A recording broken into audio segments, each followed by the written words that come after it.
बाँदरको चाहिँ यो हाँस्ने कुरा होइन, किनभने कृषकहरू प्रत्येक कृषकहरू चाहिँ 77 जिल्लामै कृषकहरू रोएर बसेको अवस्थामा छ।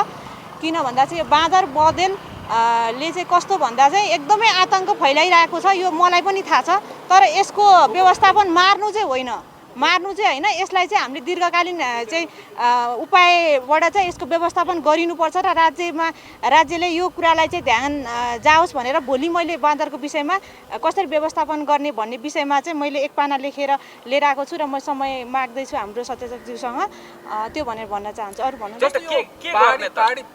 खास यसको चाहिँ यो अब यो हामीले बाँदरलाई हाम्रो परापूर्व कालबाट बाँदरलाई तर्साउने काम पनि भइसक्यो। बाँदरको त्यो पटका पड्काएर तर्साउने त्यो कुरा नि भइसक्यो, हरेक कुरा तर्सिसक्यो।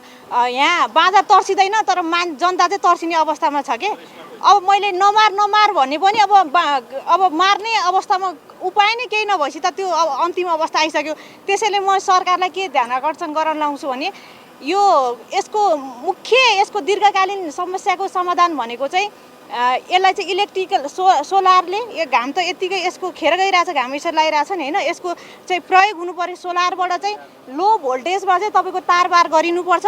त्यो तारबार गर्दाखेरि के हुन्छ भन्दा चाहिँ यो दुख्यो फेरि, अनि त्यसपछि यो तारबार गर्दाखेरि चाहिँ के हुन्छ भन्दाखेरि चाहिँ तपाईँको लो भोल्टेजको सोलर सिस्टमबाट चाहिँ मर्दैन, त्यो जनावरहरू मर्दैन, उनीहरू एकछिन बेहोस हुन्छन्।